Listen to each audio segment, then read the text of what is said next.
Welcome to this deep dive into one of the darkest and most unsettling tales in American history. Well, here it is.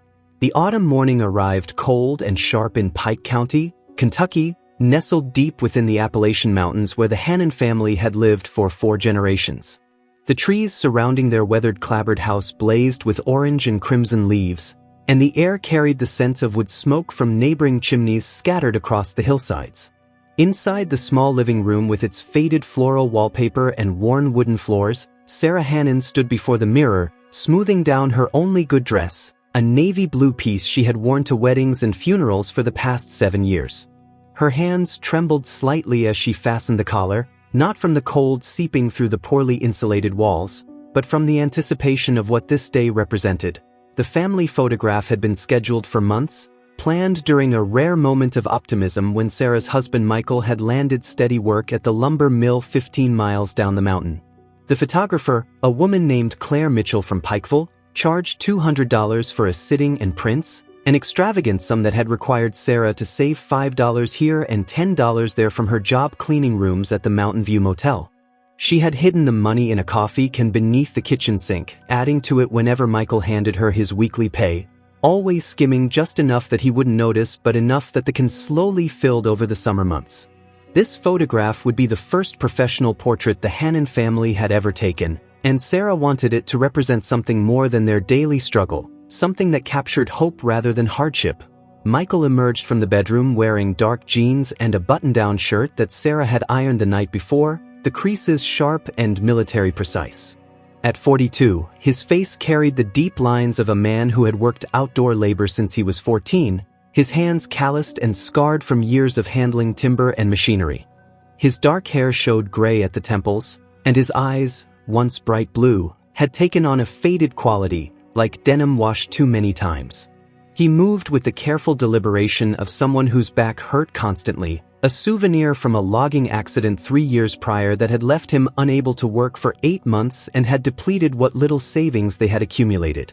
That accident had changed something fundamental in Michael, had planted a seed of defeat that grew slowly but persistently, manifesting in longer silences and a tendency to stare out windows at the mountains as if they were prison walls. Their daughter Emma, 16 years old and restless with the particular energy of teenagers desperate to escape small-town limitations, descended the narrow staircase wearing the dress Sarah had found at the Goodwill in town, a floral print that had required only minor alterations. Emma's auburn hair, inherited from Sarah's side of the family, fell in waves past her shoulders, and her green eyes sparkled with intelligence and impatience. She was a straight-A student at Pike County High School, editor of the school newspaper, and possessed ambitions that extended far beyond the mountain ridges that surrounded their home. She dreamed of universities in cities with subways and museums, of careers that involved wearing professional clothes and attending meetings in glass towers. The photograph represented something different to Emma than it did to her mother. For Sarah, it was evidence of family unity and perseverance. For Emma, it was a document to carry forward into a future where she would need to prove she came from somewhere real, had roots that grounded her before she spread her wings and flew away from Appalachia forever. The youngest, 7-year-old Jacob, sat on the couch in the clothes Sarah had laid out the night before, a button-up shirt and khaki pants that she had purchased new from the Walmart in Pikeville, the tags removed carefully and the receipt saved in case they needed to return them after. The photograph.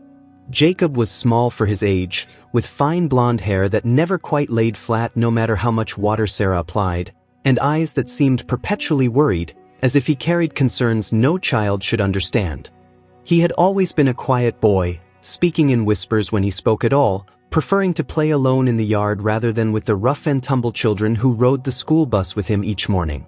Teachers noted his withdrawn nature but attributed it to shyness, a common enough trait in rural children who grew up with more space than people around them.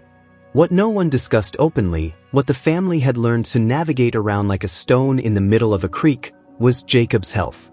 Since birth, he had experienced episodes that Sarah described vaguely as spells, when forced to explain his absences from school or his sudden need to lie down in the middle of playing.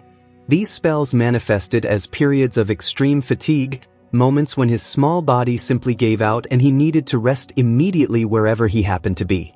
Sometimes his lips took on a bluish tint, and his breathing became labored, as if the simple act of drawing air required more energy than his frame could muster.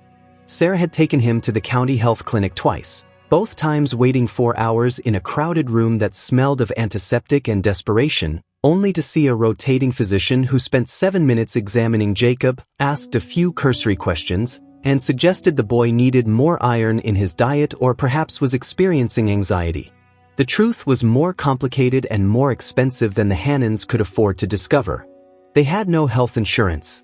Michael's job at the lumber mill offered no benefits, and Sarah's part-time position at the motel provided only minimum wage and irregular hours. The emergency room at the regional hospital was 45 minutes away over winding mountain roads, and a single visit without insurance could cost thousands of dollars, money that might as well have been millions for a family living paycheck to paycheck. So the Hannons had learned to manage Jacob's condition themselves, had developed a silent understanding that they would keep him comfortable and hope he outgrew whatever unnamed ailment affected him, hope being the cheapest medicine available to poor people in America. Claire Mitchell arrived at precisely 10 o'clock in her silver Honda sedan, carefully navigating the rutted dirt driveway that led to the Hannon property. She was a woman in her mid-50s with practical short gray hair and the efficient movements of someone who had photographed hundreds of families and knew how to put nervous subjects at ease. She unloaded her equipment with practiced efficiency, a camera bag slung over one shoulder, a tripod under her arm, and a reflector disc that caught the morning light and scattered it across the yard. Sarah greeted her at the door with the forced cheerfulness of someone determined to make every moment of this expensive undertaking worthwhile, ushering her inside and offering coffee that Claire politely declined, explaining she needed to assess the lighting and set up her equipment while the morning sun was at the optimal angle. The living room became a stage as Claire moved furniture and positioned the family according to her practiced eye for composition. She placed Michael and Sarah seated on the couch, with Emma standing behind them, one hand resting on her father's shoulder, and Jacob positioned in front, sitting on a small stool that Claire pulled from her car. The arrangement looked natural but was carefully calculated to suggest unity and affection, to create the image of a family bound together by love rather than circumstance. Claire adjusted the angle of Jacob's shoulders, tilted Emma's chin slightly to catch the light better, and coached Michael to relax his jaw, noticing the tension he carried in every muscle. Through the viewfinder of her professional camera, Claire observed what she always observed in Appalachian families, the weight of economic struggle manifesting in physical form. The father's hands clenched even when he tried to relax, the mother's smile not quite reaching her eyes, the teenage daughter's posture suggesting she was already halfway out the door toward some distant future, and the youngest child with that particular stillness that children develop when they learn early to take up as little space as possible. But Claire also saw love in the way Sarah's hand found Michael's, in how Emma's fingers gently squeezed her father's shoulder, in the protective way everyone's attention oriented toward little Jacob, as if collectively shielding him from some unspoken threat. The session lasted 45 minutes. Claire took dozens of shots, adjusting poses and lighting, encouraging natural smiles and authentic moments. She captured the family in various arrangements, some formal and some candid, building a collection from which the Hannons could choose their favorites. Jacob grew tired halfway through, his energy visibly depleting, but he maintained his position with the stoic determination of a child accustomed to enduring discomfort without complaint. Sarah noticed his fatigue and asked if they could take a break, but Jacob shook his head slightly, wanting to finish, not wanting to disappoint his mother who had saved so carefully for this moment in the final series of shots. Claire asked the family to turn their heads slightly to the right, toward the window where morning light streamed through the thin curtains. This adjustment created a softer effect, catching the contours of their faces in a way that suggested warmth and intimacy. As they turned, Jacob's collar shifted slightly, revealing a portion of his neck that had previously been covered by the fabric. Claire continued shooting, focused on capturing the moment, on the interplay of light and shadow, not noticing the detail that would later prove significant. After the session concluded, Claire packed her equipment and assured the Hannons that the proofs would be ready for viewing in 1 week, that they could come to her studio in Pikeville to make their selections. Sarah walked her to the car, thanking her repeatedly with the excessive gratitude of someone unused to professional services, and used to being the client rather than the person providing service.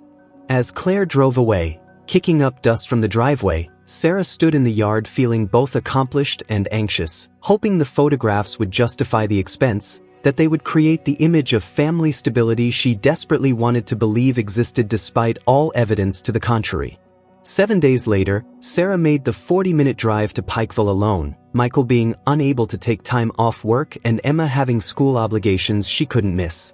She drove their 15-year-old Ford pickup truck, which rattled and wheezed over the mountain roads, the check engine light glowing amber on the dashboard like a constant reminder of deferred maintenance they couldn't afford.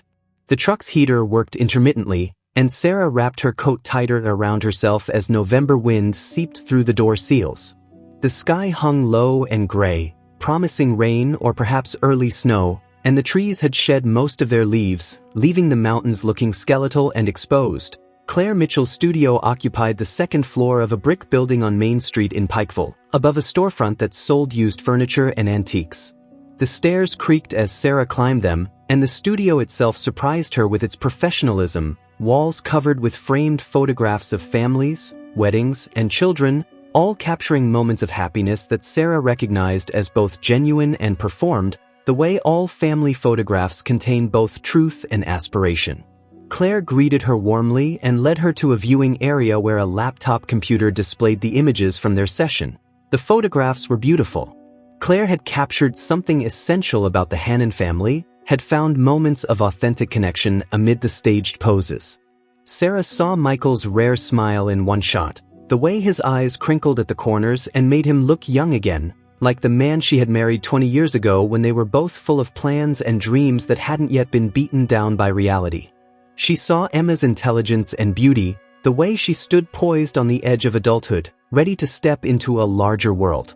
And she saw Jacob, small and serious, his face carrying a gravity that seemed beyond his years. As Sarah scrolled through the images, Claire stood beside her, offering professional observations about lighting and composition, pointing out which photographs were suitable for framing and which might work better in smaller formats. They moved through the collection methodically until they reached the final series, the shots where Claire had asked the family to turn toward the window. These images had a different quality, softer and more intimate, and Sarah felt her throat tighten with emotion looking at them, seeing her family rendered beautiful by professional skill and flattering light. Then she saw it. In one photograph, where Jacob had turned his head at just the right angle and his collar had shifted just enough, there was a mark on his neck. Sarah leaned closer to the screen, her heart rate accelerating, asking Claire to zoom in on that specific area. The photographer complied, enlarging the image until the mark became clearly visible. It was dark, roughly circular, about the size of a quarter, located on the left side of Jacob's neck just above his collarbone. But what made Sarah's breath catch wasn't the mark itself. It was that she had never noticed it before, had never seen this discoloration on her youngest son's skin despite bathing him and dressing him nearly every day of his 7 years. Claire noticed Sarah's distress and asked if something was wrong. Sarah couldn't immediately articulate what troubled her, could only point at the screen and say that Mark had never been there before, that she would have noticed if her son had such an obvious discoloration. Claire zoomed in further, and they both studied the image with increasing concern. The mark appeared to be beneath the skin rather than on it, suggesting it wasn't a bruise or surface injury but something deeper, something vascular or structural. Claire, drawing on years of photographing people and inadvertently documenting their physical details, mentioned that sometimes cameras captured things human eyes overlooked, especially skin conditions that became more apparent under certain lighting conditions or through the camera's ability to freeze a moment for extended examination. Sarah purchased only 2 prints instead of the package she had originally planned, suddenly unable to think about anything except the mark on Jacob's neck. She drove home in a state of escalating worry, her mind racing through possibilities and explanations. Perhaps it was just a birthmark that had become more pronounced as he aged. Perhaps it was a trick of the lighting or the camera's processing. Perhaps she had simply failed to notice because it was in a location she rarely examined closely. But deep in her gut, beneath the rationalizations, she felt the cold certainty that this mark represented something significant, something that explained the spells and the fatigue and the bluish lips she had attributed to childhood ailments. When she arrived home, Jacob was watching television, lying on the couch in his usual position, a blanket pulled up to his chin despite the house being adequately heated. Sarah approached him gently, not wanting to alarm him, and asked if she could look at his neck. Jacob complied with his characteristic passivity, tilting his head to expose the left side of his neck. Sarah pulled down his collar, and there it was, exactly as the photograph had shown, a dark circular mark that she had somehow never registered before despite thousands of opportunities. She felt a wave of guilt wash over her, felt like a mother who had failed at the most basic task of observing her own child's body, of noticing when something was wrong. That evening, after Michael came home smelling of sawdust and diesel fuel, Sarah showed him the photograph on the laptop, pointed out the mark, then lifted Jacob's shirt collar to show him the physical evidence. Michael studied both the image and their son with the careful attention of someone accustomed to diagnosing mechanical problems, someone trained to identify what didn't fit, what needed fixing. He asked Jacob if the mark hurt or if he had noticed it himself. Jacob shook his head to both questions, explaining in his quiet voice that he had never really looked at that part of his neck in the mirror, that he didn't know how long it had been there. Michael suggested it might be nothing, just a birthmark or a harmless skin condition, but his tone lacked conviction. Sarah recognized the fear in his eyes, the same fear she felt growing in her chest like a living thing. They both understood that ignoring this discovery wasn't an option, that the photograph had revealed something they could no longer pretend not to see.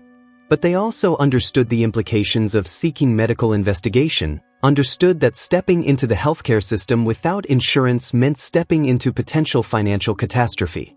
A single specialist appointment could cost hundreds of dollars. Diagnostic tests could run into thousands.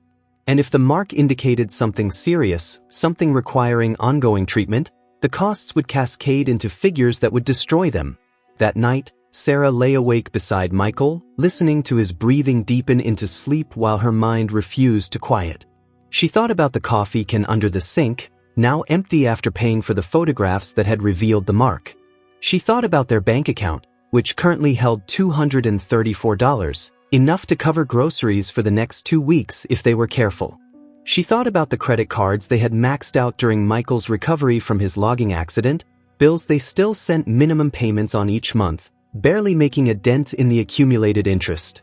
She thought about Emma's college aspirations and Jacob's quiet suffering and the way poverty forced impossible choices, forced parents to gamble with their children's health because seeking care meant risking homelessness or hunger. The following morning, Sarah called the county health clinic and made an appointment for Jacob, the first available slot being 3 weeks away unless it was an emergency. She explained about the mark and the spells, and the receptionist, a woman whose voice carried the mechanical sympathy of someone who fielded hundreds of similar calls, suggested that if Sarah felt it was urgent, she should take Jacob to the emergency room. Sarah thanked her and confirmed the appointment in 3 weeks, knowing that emergency room meant immediate thousands of dollars in bills, meant starting a cascade of financial consequences they couldn't absorb. 3 weeks seemed manageable. Jacob had lived with the spells for 7 years. 3 more weeks wouldn't make a difference, she told herself, needing to believe that waiting was acceptable, that poverty hadn't forced her into a position where she was gambling with her child's life. The 3 weeks passed slowly, each day marked by Sarah's heightened observation of Jacob's every movement and symptom. She documented the spells when they occurred, noting the time of day, what preceded them, how long they lasted, building a record she hoped would help doctors identify the problem quickly and cheaply. She researched online during her breaks at the motel, typing symptoms into search engines and falling down rabbit holes of medical information that both informed and terrified her. The mark on Jacob's neck could be many things, the internet suggested. It could be a café au lait spot associated with neurofibromatosis, though Jacob had no other symptoms of that condition. It could be a hemangioma, a collection of blood vessels that formed a benign tumor. It could be a port wine stain, a type of birthmark that sometimes indicated underlying vascular conditions. Each possibility led to more searches, more medical terminology she struggled to understand, more frightening scenarios that kept her awake at night. Emma noticed her mother's anxiety and the increased attention being paid to Jacob. One evening, while helping Sarah prepare dinner in the narrow kitchen, she asked directly what was wrong, whether Jacob was sicker than usual. Sarah considered lying, considered protecting her daughter from worry, but instead showed her the photograph on her phone, pointed out the mark, and explained the upcoming clinic appointment. Emma studied the image with the analytical mind of someone who excelled at research and problem-solving, then immediately opened her laptop and began her own investigation, approaching the question with the systematic thoroughness she brought to school projects. Within hours, Emma had compiled a document outlining possible conditions associated with marks on the neck combined with fatigue and breathing difficulties. The list included serious conditions, cardiac abnormalities, vascular malformations, connective tissue disorders. She presented her findings to Sarah with a mixture of confidence and fear, believing that knowledge was power but also recognizing that knowledge sometimes revealed powerlessness. Together, they read through medical journal abstracts and patient forums, trying to match Jacob's symptoms to documented cases, trying to prepare themselves for what doctors might say. Michael remained largely silent during this process, retreating into himself the way he had after his accident, unable or unwilling to engage with problems he couldn't physically fix. He continued going to work each day, operating the machinery at the lumber mill with mechanical precision, but at home he seemed absent even when physically present. Sarah recognized this as his way of coping with fear, understood that his silence wasn't indifference but rather the opposite, a deep terror that he couldn't articulate or control. Men of his generation and geography had been taught that emotion was weakness, that protection meant provision, and when he couldn't provide the medical care his son needed, his sense of masculine identity fractured. The morning of the clinic appointment arrived cold and overcast. Sarah dressed Jacob warmly and drove him to the facility, a low brick building that served the medical needs of Pike County's uninsured and underinsured population. The waiting room was crowded with people exhibiting various stages of illness and injury, a woman holding a baby with a rattling cough, an elderly man with a bandaged hand, a teenager with a swollen jaw suggesting dental problems left untreated too long. The television mounted on the wall played a morning talk show that no one watched, and the fluorescent lights gave everyone a sickly pallor regardless of their actual health status. They waited 2 hours past their scheduled appointment time. Jacob read a worn book about dinosaurs that Sarah had packed, turning pages slowly, while Sarah filled out forms documenting their financial situation, their lack of insurance, their inability to pay the full fee for services. The clinic operated on a sliding scale based on income, which meant the visit would cost $40 instead of $200, a discount that represented the difference between feasible and impossible for the Hannon family. When they were finally called back, a nurse took Jacob's vital signs, noting his blood pressure and heart rate in a chart, then directed them to an examination room where they waited another 20 minutes. The physician who finally entered was a man in his 30s named Dr. Ramon, part of a program that placed young doctors in underserved rural areas in exchange for student loan forgiveness. He was competent and compassionate but chronically overworked, seeing 40 patients a day in a clinic designed for half that volume. He reviewed the intake forms quickly, asked Sarah to explain Jacob's symptoms, and listened with the focused attention of someone trained to extract maximum information from minimal time. Sarah showed him the photograph on her phone, explained about the spells and the fatigue, and watched his expression shift from routine concern to genuine interest. Dr. Ramon examined Jacob thoroughly, listening to his heart and lungs, palpating his abdomen, checking his reflexes, and spending considerable time examining the mark on his neck. He asked questions about family medical history, about Jacob's birth and early development, about the frequency and severity of the spells. Then he sat back and delivered the assessment that would change everything. The mark appeared to be a hemangioma, but its location and the associated symptoms suggested the possibility of a vascular abnormality that might be affecting blood flow. He recommended several tests, an echocardiogram to examine Jacob's heart function, possibly an MRI to image the blood vessels in his neck and chest, blood work to check for various markers and abnormalities. Sarah listened to this list of tests and felt her stomach clench, knowing that each item represented costs that would exceed what she earned in a month. She asked the question she dreaded: how much would these tests cost without insurance? Dr. Ramon's expression showed he had delivered this information too many times, had watched too many families make impossible calculations. The echocardiogram alone would cost approximately $1,500. The MRI could run $3,000 to $4,000. Blood work might be a few hundred more. The clinic could arrange the tests at discounted rates through the regional hospital, but even with discounts, the total would likely exceed $5,000. $5,000 might as well have been $5 million for the Hannon family. Sarah felt tears sting her eyes but refused to let them fall, refused to cry in front of her son or this kind doctor who couldn't fix the fundamental cruelty of a healthcare system that rationed care according to ability to pay. She asked if the tests were absolutely necessary, if there was a chance Jacob's condition wasn't serious. Dr. Rahman chose his words carefully, explaining that while there was a possibility the hemangioma was benign and unrelated to Jacob's other symptoms, the combination of factors suggested something that warranted investigation.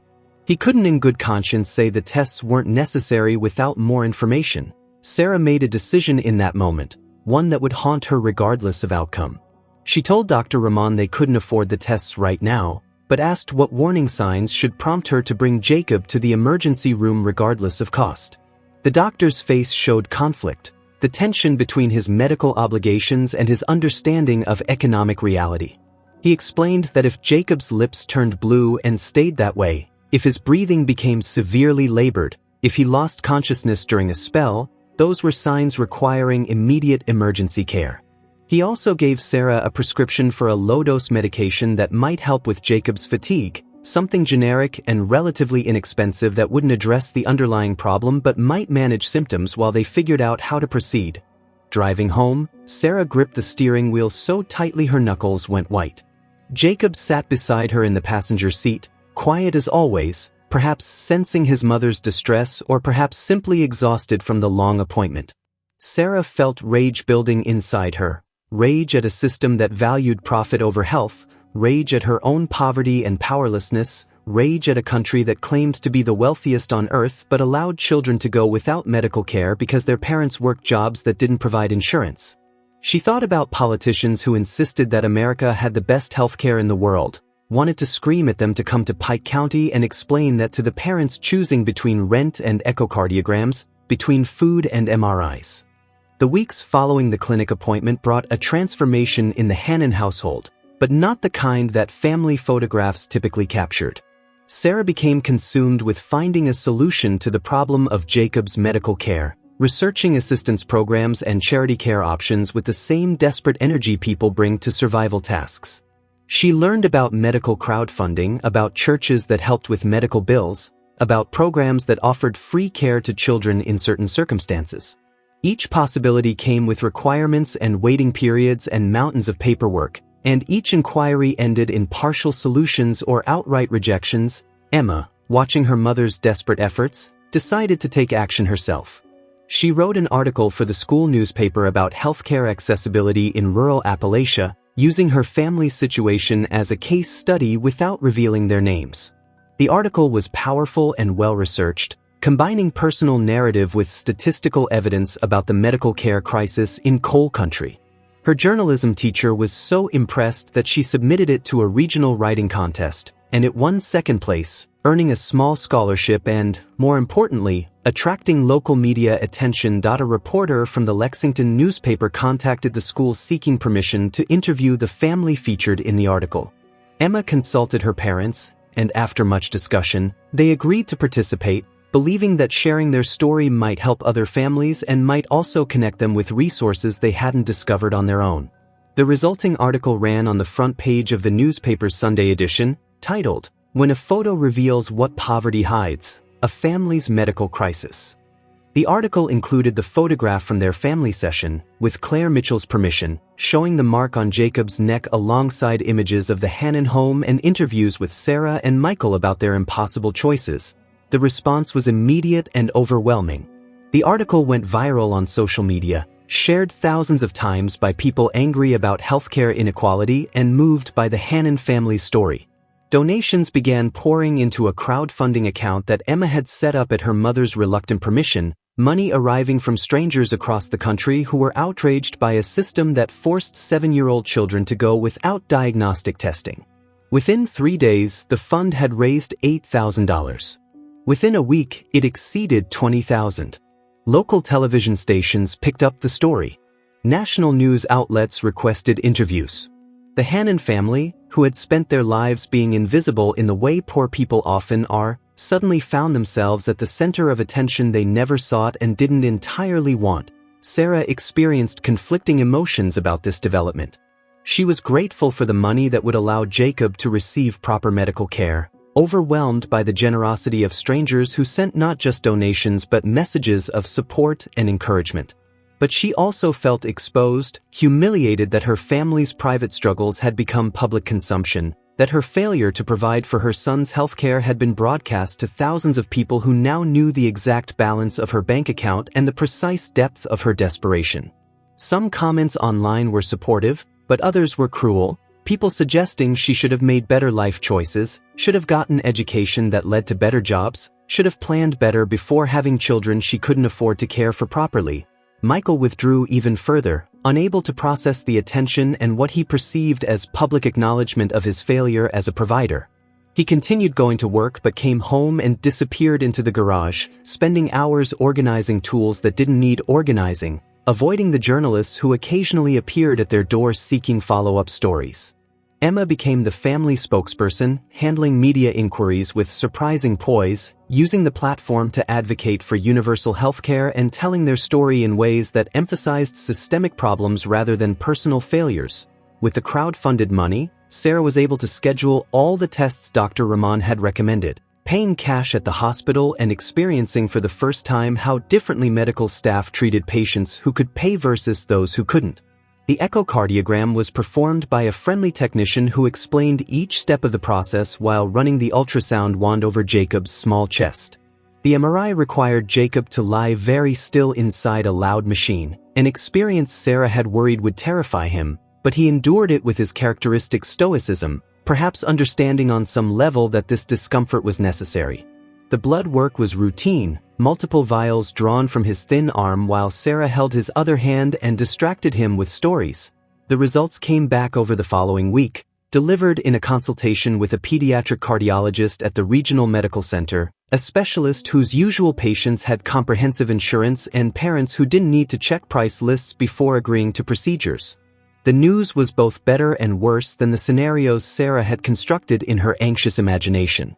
The hemangioma on Jacob's neck was indeed connected to a vascular abnormality, specifically an arteriovenous malformation that was affecting blood flow between his carotid artery and jugular vein. This malformation was causing the symptoms Sarah had observed throughout his childhood, the fatigue and breathing difficulties resulting from his cardiovascular system working inefficiently. The condition was serious but treatable. Jacob would need a surgical procedure to repair the malformation, a delicate operation performed by a vascular surgeon that would require several days in the hospital and a recovery period of several weeks. The cost, even with the hospital's charity care discount, would exceed $40,000. But thanks to the crowdfunding campaign and additional assistance from a medical charity that had contacted them after seeing the news coverage, the procedure could be scheduled without the family incurring debt that would follow them for decades. Insurance companies had also reached out, some offering coverage through programs designed for previously uninsured children with serious medical conditions, creating a safety net that should have existed before rather than after a crisis. The surgery was scheduled for January, giving Jacob's medical team time to plan the procedure carefully and allowing the Hannon family to prepare emotionally for what lay ahead. In the months between diagnosis and surgery, their lives stabilized into a new normal, one where Jacob's condition had a name and a treatment plan rather than being a nameless shadow haunting their daily existence. Sarah found herself able to breathe more easily, the constant low-level panic that had characterized her existence since noticing the mark finally easing.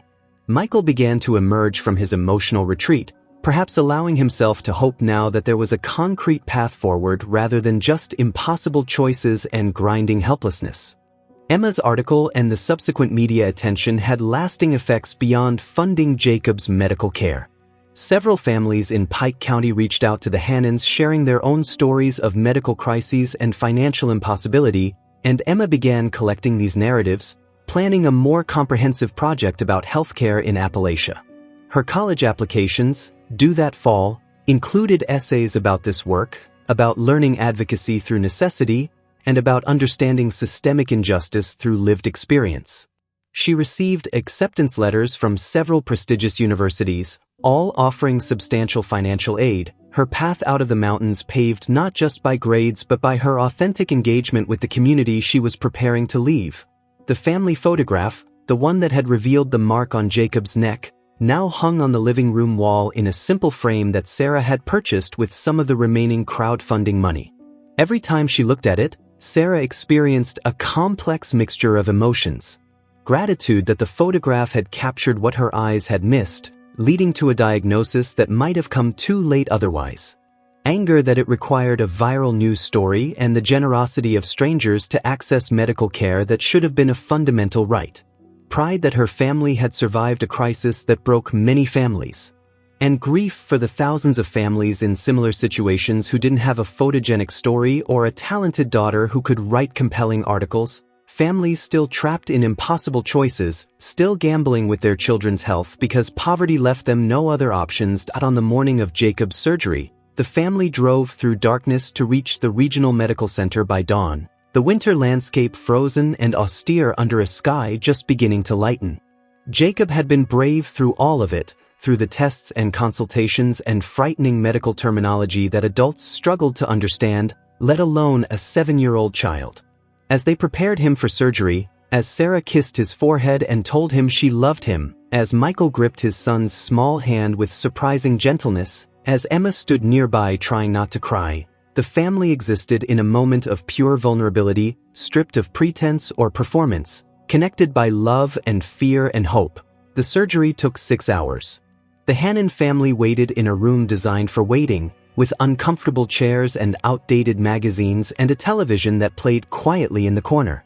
Other families cycled through the space, some receiving good news and departing with relief visible in their posture, others receiving news that kept them anchored to those chairs, faces gray with shock or grief. Sarah prayed though she wasn't particularly religious, made bargains with a God she wasn't certain existed, promised everything she could think to promise if Jacob came through this surgery whole and healthy. When the surgeon finally appeared, still wearing scrubs and looking tired but satisfied, he delivered the news they had been desperately hoping for. The surgery had been successful. The arteriovenous malformation had been repaired. Jacob's recovery would take time, but the prognosis was excellent. He would likely lead a normal, healthy life, the childhood spells and fatigue becoming memories rather than ongoing realities. Sarah collapsed into Michael's arms, finally allowing the tears she had held back for months to flow freely. Emma hugged them both, and for a moment the family existed in pure relief, in the overwhelming gratitude of people who had been granted a grace they didn't take for granted. Jacob's recovery proceeded according to the surgeon's predictions. He spent 4 days in the hospital under observation, then returned home with instructions for gradual return to normal activities. The mark on his neck was still visible, now accompanied by a surgical scar, physical evidence of both the condition he had been born with and the intervention that had saved him. Emma took a new photograph of the family in February, using her phone rather than hiring a professional, capturing them in their living room with afternoon light streaming through the windows. In this photograph, Jacob looked different, had color in his cheeks and brightness in his eyes that hadn't been present in the professional portrait. The family looked different too, marked by experience but united, having survived something that could have destroyed them. Sarah kept both photographs, the professional one from autumn and the casual one from winter, understanding that both were true, both represented the Hannon family in different moments of their ongoing story. The first photograph had exposed a hidden crisis, had been the catalyst for diagnosis and treatment, had revealed what poverty and inadequate healthcare had allowed to remain invisible for 7 years. The second photograph documented survival, showed a family that had been broken and had found ways to repair themselves, not perfectly but adequately, which was perhaps all anyone could hope for. The story wasn't over because family stories never are, but at least now they were all alive to continue it, together, which was a victory that money couldn't buy but whose absence money had nearly stolen from them. To uncover more stories that reveal the hidden secrets and forgotten mysteries of the past, leave a like if this deep investigation kept you hooked until the end. I invite you to subscribe to the channel. Did you know that 80% of people who watch aren't subscribed and end up missing incredible stories? It costs nothing. Oh, and Tell us in the comments where you're watching from and share other dark tales that, in your opinion, deserve to be explored here on the channel. See you soon.